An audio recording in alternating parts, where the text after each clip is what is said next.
네, 이 기업을 주목하라. 직접 다녀온 또 기업이기 때문에 더 기대가 됩니다. 오늘 하이투자증권 스마트 PB센터 이화진 과장과 함께 탐방 기업들 이야기 나눠볼게요. 어서 오세요. 안녕하세요. 네, 오늘 먼저 체크해볼 기업은 바로 레고캠 바이오입니다. 네. 일단 바이오가 붙어서 바이오 기업인지도 알겠고 네. 오늘은 특히나 KB증권에서 절대 빼놓을 수 없는 ADC 강자라고 또 보고서가 나왔더라고요. 그러니까 한마디로 ADC 선두주자라고 하는데 도대체 이 ADC가 뭔가요?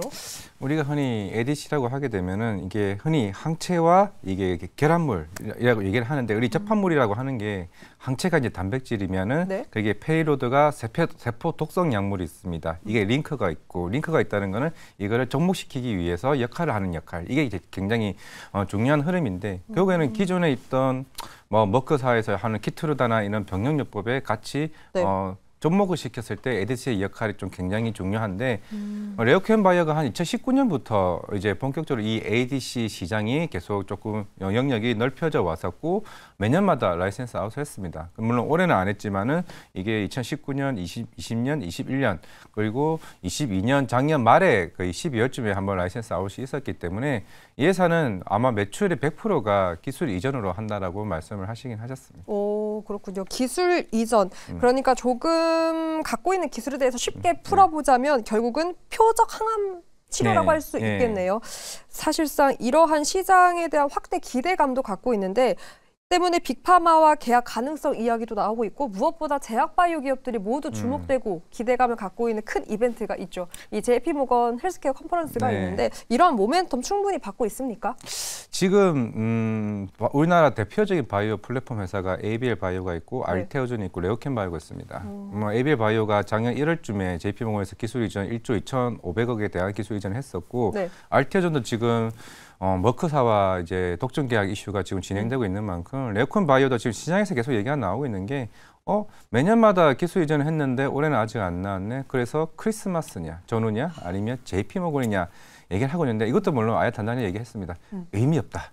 어차피 내년 봄이든 상반기든 할 거니까 그게 기간이 언제냐 그게 의미가 없다라고 얘기를 하시는 거는 우리는 기술 이전을 계속 꾸준히 매년마다 이걸 해왔었고 이게 단기성 모멘텀으로 생각하지 마라. 이미 ADC 시장은 계속 커져 왔고 이런 그 계약건에 대해서 이렇게 매달리고 금액이 얼마냐 이거는 크게 의미가 없다. 우리는 계속 성장하고 있다. 이걸 좀 초점으로 말씀을 해주지 않았나 생각을 하고 있습니다. 네, 그렇다면 한마디로 이러한 기술 수출에 대한 기대감이 가장 큰 기업일 텐데요. 네. 이 때문에 그러한 이벤트를 대기하면서 꼭 주목해볼 포인트가 있다면 뭐 어떤 것들이 있을까요? 물론 이제 LCB 물론 관련된 파이프라인이 진짜 굉장히 좀 많습니다. 계속 꾸준히 영역이 확대되고 있는 상황이고 물론 최근에 빅파마들 뭐 암젠이나 뭐 관련된 뭐 유명한 빅파마들 업체들이 계속 꾸준히 지금 뭐 미팅을 하고 있는 상황이고 결국에는 이런 ADC 시장이 계속 영역이 확장된다는 거는 그만큼 우리가 새로운 부작용의 이슈, 결국에는 이런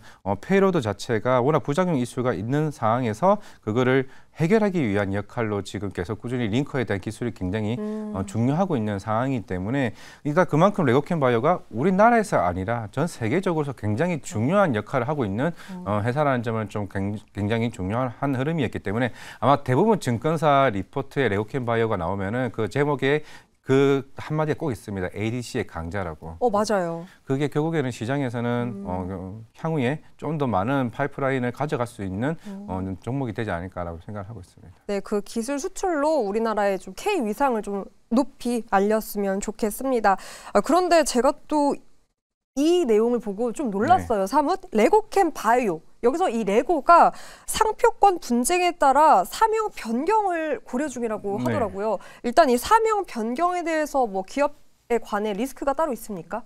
딱히 있지는 않고요. 뭐 아예 단장도 얘기하면서 그냥 웃으면서 얘기를 했습니다. 자기도 처음에 입사했을 때 레고 조금 그렇다 생각나는 거는 아직 레고캠 바이오가 전 세계적으로 유명한 회사는 아니기 때문에 지금은 리스크적인 그런 측면은 제가 없다고 생각을 하고 있고 실제로 지금 준비 중에 있고 회사 입장에서도 한 3-4개 정도 이제 사명에 대해서 변경을 아마 조만간 할 것으로 보이고 있습니다. 최근에 소송에서도 일단은 그 장난감 그 레고 쪽에서 이제 승소를 했었기 때문에 바꿀 거고 물론 이제 우리가 이 약물에 대한 파이프라인이 LCB로 시작합니다. 레고캠. 거기서 LCB도 아마 바꿀 것으로 보고 있기 때문에 그런 걸로 인해 가지고 뭐 주가가 많이 빠진다 그렇지는 않고요. 어차피 레고캠 바이오가 지금 빅파마 업체들이나 이쪽에 그 유럽 유럽 외국인 투자자들에게 막 그렇게 큰 의미는 아니기 때문에 어느 정도 뭐 조만간 뭐 내년 초나 아마 사명은 바뀌지 않을까 생각하고 있습니다. 네, 그런데 오히려 이렇게 사명 변경이 요구됐다라는 건 글로벌 시장에서 정말 크게 유명해진다면 이게 또 논란이 될 수 있는 여지가 그렇죠. 있으니까. 미리 그 전에 차라리 지금 하는 게 낫지 않나. 그렇죠. 또 그 안에는 그 가능성이 또 네. 있다라는 네. 거니까 또 네. 괜찮은 또 이슈일 수도 있을 것 같습니다.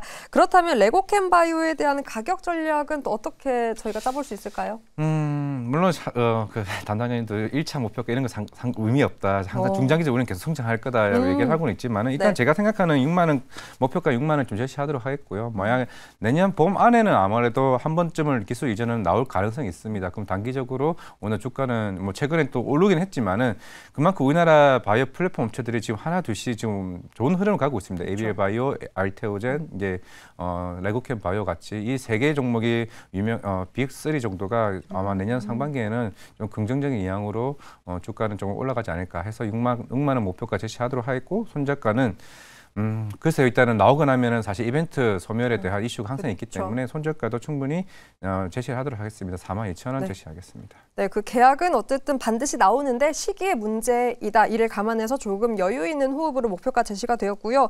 보니까 KB증권 발췌를 보면 글로벌 바이오 의약품 시장 규모 추이가 계속해서 연 그래도 10% 이상씩 또 성장을 한다고 하니 이러한 모멘텀들 충분히 받을 수 있기를 바라보도록 하겠습니다.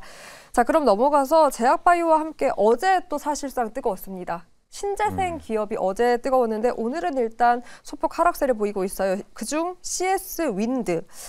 잇따른 해상풍력 수주로 어제는 올랐는데 일단 그 수주 현황부터 한번 점검을 받아볼까요?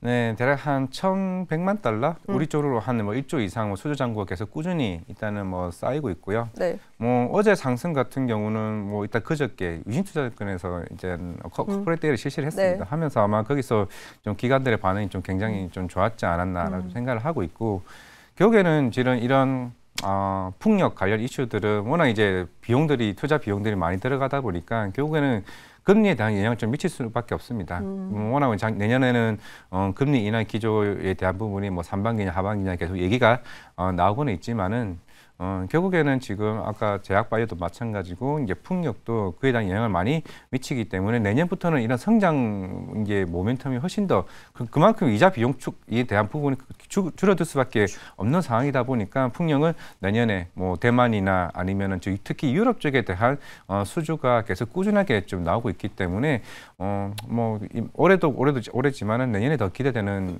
흐름이 아닐까 생각을 하고 있습니다. 네. 삼성증권에서도 사실상 관련 보고서가 나오기도 했어요. 네. 그러니까 한마디로 내년에는 국내 해상풍력 시장에 뭐 신바람이 분다라는 건데 짚어주신 대로 뭐 금리 안정화 될 거고 때문에 실적도 괜찮아질 거다라는 근데 이런 전망은 사실상 네. 새롭지는 않습니다. 계속해서 나왔던 기대감과 긍정적인 신호였고요.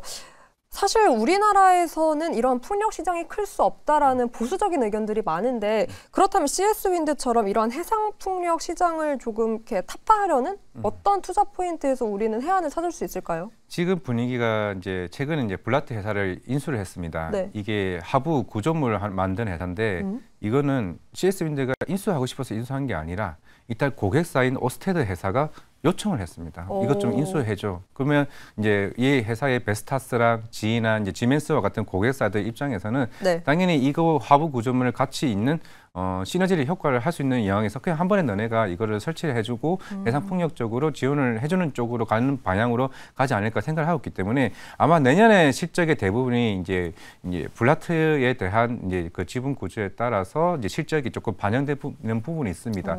실제로 오스테드도 이 인수 비용에 어느 정도는 지원을 해주는 역할이 있기 때문에 통으로 이게 그거를 CS 윈드가 인수한 게 아니라 오스테드 영향도 충분히 있었기 때문에 결국엔 유럽 쪽에 대한 어느 정도의 그 시너지 효과가 CS 윈드는 내년부터 좀 본격적으로 나오지 않을까. 여기 블라트도 실제로 만약에 이게 실적에서 인정이 된다라고 하게 되면 올해 실적에서 대다수가 크게 블라트에 대한 실적이 많이 반영되는 부분이 있기 때문에 그래서 내년에 좀 CS 윈드는 봐야 된다. 아마 화요일 날 나왔던 그 이슈가 블라트에 대한 기업에 대한 얘기가 가장 많지 않았나 생각을 하고 있습니다.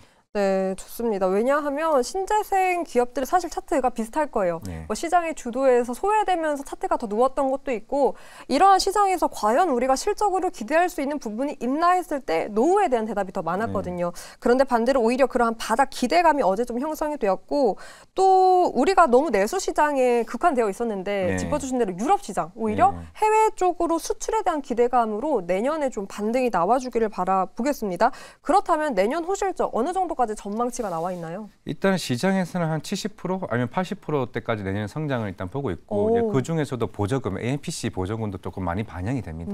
그 부분이 있기 때문에 AMPC와 그리고 블라탑에 대한 거기까지 해서 이제 그다음에 타워까지 그러면은 사실 이런 풍력 관련 신재생 관련 이슈들은 뭐 정치적인 영향이 없지 않아 있긴 하지만은 계속 꾸준하게 실적은 많이 충분히 좀 개선되어 있는 상황이고 그리고 유럽 향해 과 대만 향과 여기서 북미 향까지 조금 더 긍정적으로 나오면은 물론 북미 향은 좀 더 태양광 쪽으로 신재생이 조금 더 부각되는 부분이 없지 않아 있지만은 요건 이런 풍력에 대한 기대감은 그래도 내년에는 좀 유럽이 어느 정도 지금 최근에 좀 경기에 대한 부분이 어느 정도 회복이 된다라고 가정을 했을 때는 좀 더 강한 투자가 나오지 않을까라고 생각을 하고 있습니다.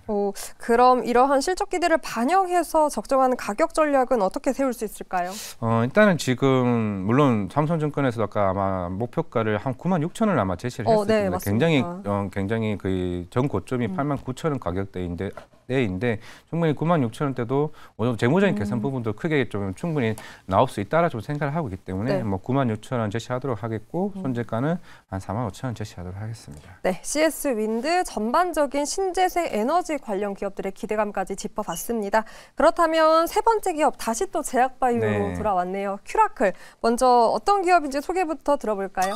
이게 난치성 혈관 치료제 이제 기업입니다. 뭐 우리가 흔히 알고 있는 당뇨 관련 최근 이슈 있었을 때 사실 이 회사가 워낙 이제 작은 회사다 보니까 시장에 좀 주목을 좀 덜 받긴 했었지만은 꾸준히 그래도 이 회사는 물론 아직까지 적자입니다. 하지만은 프랑스 회사에서 꾸준히 지금 마일스톤을 지급을 받고 있고 이제 향후에는 이게 좀 확장성이 나온다고 하게 되면은 좀 흑자에 대한 부분도 기대해 볼 수 있지 않을까 좀 생각을 하고 있습니다. 네, 그렇다면 사실 어제도 삼성증권에서 큐라클에 대한 보고서가 나왔어요. 궤양성 대장염 치료제가 유럽에서 IND 승인을 받았다라고 하는데 IND 승인이라는 게 또 어떤 의미인지 왜냐하면 사실 우리는 그 FDA 승인이 조금 더 친숙하니까 한번 설명 부탁드릴게요. 네, 일단은 이게 흔히 말하는 안과 쪽 질환입니다. 그러니까 궤양성 관련 망막 이런 이슈들이 대부분 다 지금 이제 지금 프랑스에 있는 안과 질환 떼아라는 회사에서 지금 기술 이전을 지금 받고 있고 이게 뭐냐면은 우리가 혈관 기능 장애가 있다는 거는 결국 혈관 장벽이 어느 정도 손상이 되거나 아니면은 구조적으로 어느 정도 무너졌을 때 그 기능을 차단하는 역할이 CU06과 그 CU104가 나오는 자막하면은 CU06에 적응증이 있는 파이프라인이 있기 때문에 CU104입니다. 결국에는 지금 이제 프랑스 쪽에서 계속 꾸준하게 이런 사실 지금은 이게 주사제로 치료제로 이제 눈에 주사를 치료를 하는 방향인데 이걸 경구용 치료제로 이제 전환을 하는 역할을 하고 있는 게 이제 큐라클의 역할입니다. 결국에는 물론 지금 이제 그 아까 말씀드린 IND 임상 같은 경우가 이게 실제로 만약에 경구용 치료제로 바뀐다고 하게 되면은 전 세계적으로 최초로 지금 되는 부분이 있기 때문에 그리고 시장에서는 조금 기대를 해볼 수 있는 좀 부분이 아닌가라고 생각을 하고 있는 좀 상황입니다. 네, 이건 개인적인 궁금함입니다. IR을 또 다녀오셨으니까 그 주사보다 경구용이 조금 더 효과적이라고도 볼 수 있습니까? 일단은 눈에 주사 맞는 것보다는 먹는 게 오히려 물론 안전함은 맞는데 이상하게 감기 걸렸을 때도 약보다는 닌겔이 더 효과가 있을 때가 있고 이런 효과 부분도 사실상 궁금하거든요. 자세한 건 임상이 나와봐야 알죠. 그렇죠. 임상이 나와봐야 아는 거고 결국에는 부장에 대한 이슈가 좀 제일 작아지는 게 제일 중요하지 않을까라고 생각을 하고 있기 때문에 그런 부분에서 조금 시장에서는 좀 기대를 하는 부분이 아닌가. 아마 이 큐라클도 지금 JP모건 헬스케어 이번에 갑니다. 올해도 갔고 작년에도 갔고 제가 금방 프랑스 기업인 떼아가 기술 이전을 했다고 했는데 물론 이 회사가 글로벌 판권은 가지고 있습니다. 하지만 아시아 판권은 없습니다. 그 아시아 판권에 대한 기술 이전 기대감이 사실 올해 연말까지 계속 있었는데 계속 꾸준히 비즈니스 미팅을 했는데 중국이나 아마 일본 기업에서 아마 조금 기술 이전을 하지 않을까 생각을 하고 있는데 이번 JP모건 헬스케어 갔을 때 어느 정도 그동안 계속 꾸준히 임상 절차가 진행되어 왔던 부분들을 비즈니스 미팅을 통해 가지고 충분히 기술 이전에 대한 기대감이 있지 않을까라고 생각을 하고 있습니다. 네, 그 이야기를 좀 이어가서 이 망막 혈관 질환에 대한 신약 파이프라인도 본격 사업화한다라는 이야기가 들었습니다. 삼성증권에서도요, 이러한 결과가 중요하다라고 언급을 했는데 어떤 내용입니까? 경우는 아까 제가 처음 말씀드렸던 건 혈관 기능이 장애가 생긴다. 혈관이 안 좋다는 건 나중에 뭐 고혈압이 있을 수 있고, 뭐 고지혈증, 이 합병증이 생기면 당뇨까지 이어지는 부분이 있는데, 네.